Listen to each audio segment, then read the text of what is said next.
Shalom. I'm Rabbi Nathan Davidovich, speaking to you on behalf of the webyeshiva.org, speaking to you from Efrat, Israel. We are coming upon the Jewish holiday of Purim, which starts Monday night. The message of Purim teaches the Jewish people the secret of total Bitachon, trust in God, as being able to save you from any situation that you're in. The Nativot Shalom talks about Purim, and he says, Purim is Chag HaBitachon. Purim is the holiday of trust in God.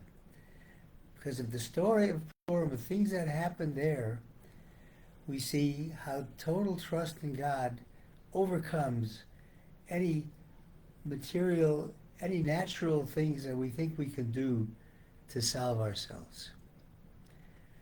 The story of Purim takes place in ancient Persia, where King Ahasuerus was the king of basically ruling over 127 different countries, from India to Ethiopia, a large swath of the world at the time.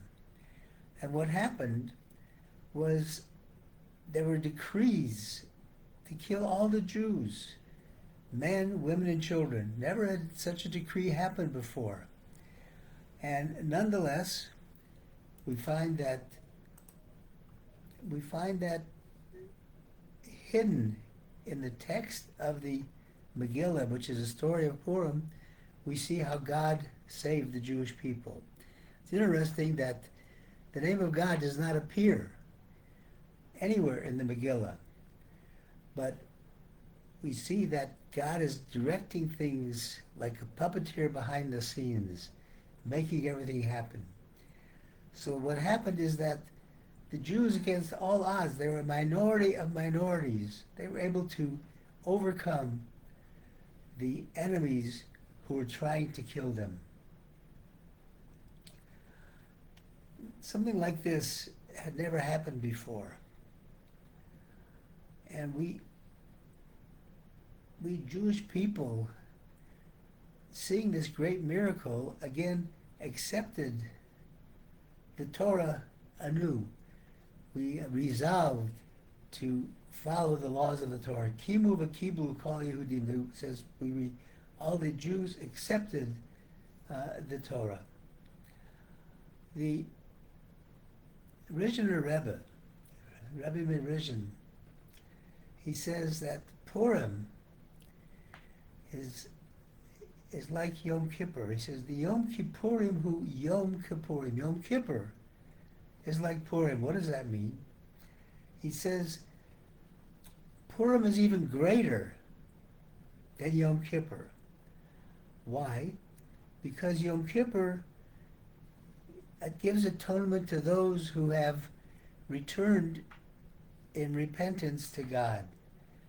Purim gives kapora, gives atonement, saves people, even if they're not worthy, just simply by lifting out your hand to God, reaching out your hand to God. God will save you. It says, "Call poshet yad nostim lo." Whoever holds out their hand, God will give that hand.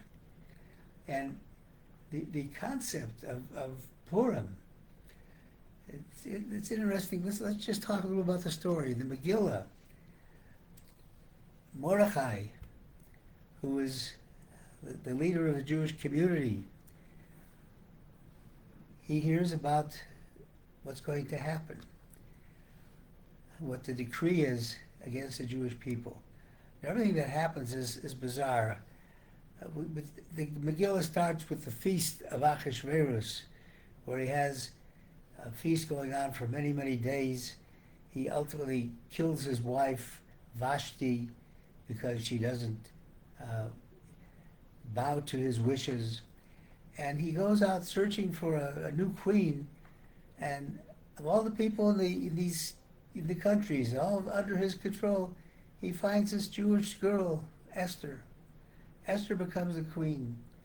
And when Mordechai tells Esther what's going to happen, and he says, you have to go talk to the king. She says, how can I go talk to the king?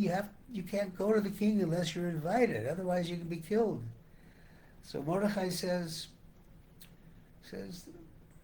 don't worry. He says, if you don't go, salvation will come to the Jewish people from another place. And Esther was looking at the natural possibility of overcoming this decree. Mordechai wasn't. Mordechai was totally certain, without doubt, that God would save the Jewish people.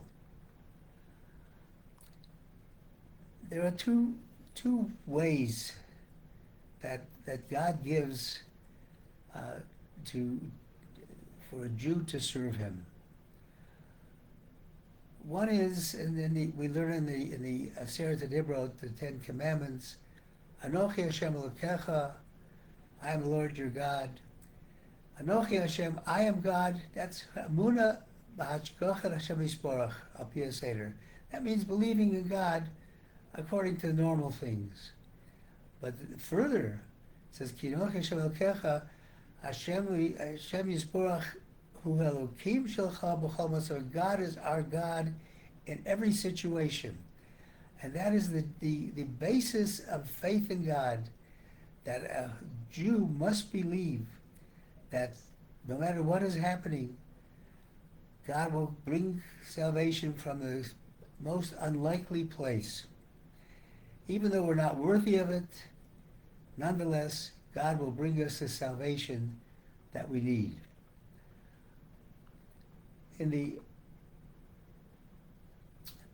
Talking about Bitachon, trust in God, what is trust in God? And the Davidovich points out that there are three ways in which trust in God is illustrated. One is an intellectual trust in God. I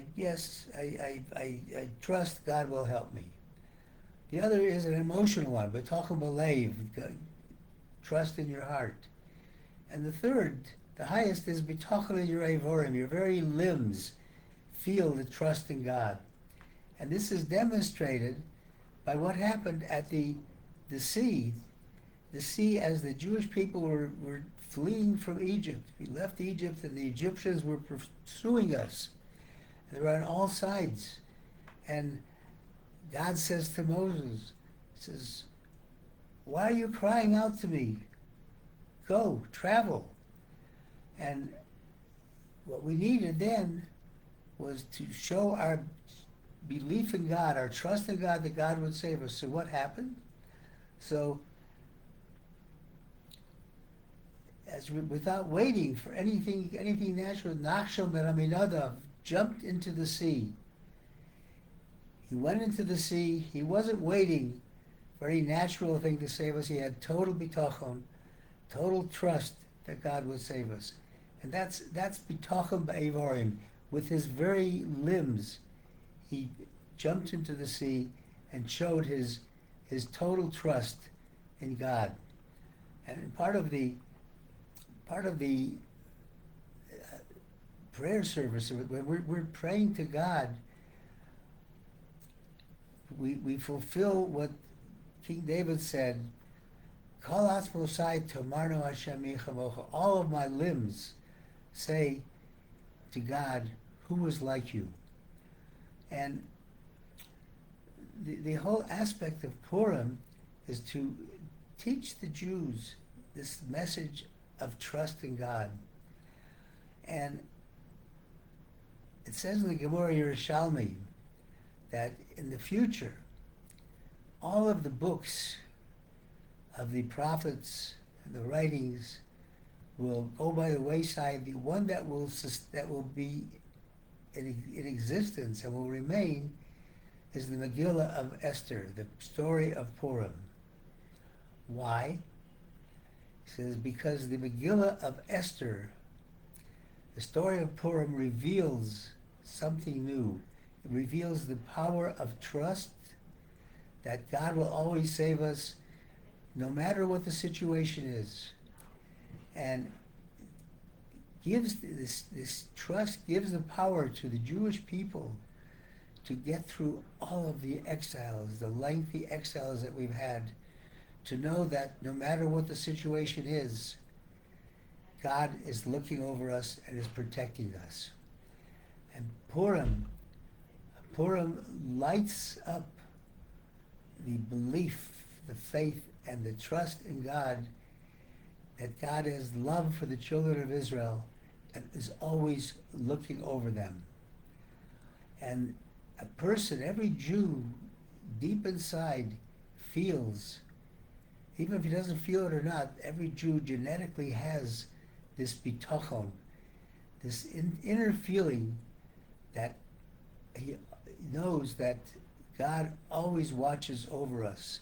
And bitachon, we have faith and trust that God will always save us. We're not worried about the threats of our neighbors, because we have bitachon that just as in the time of Purim, God saved us by unbelievable miracles done secretly behind the book. He was the puppeteer. We have total trust that God will do the same. Thank you for listening. On behalf of the webyeshiva.org, I wish everybody a Purim Sameach, a joyful Purim, and a Shabbat Shalom, a wonderful Shabbat.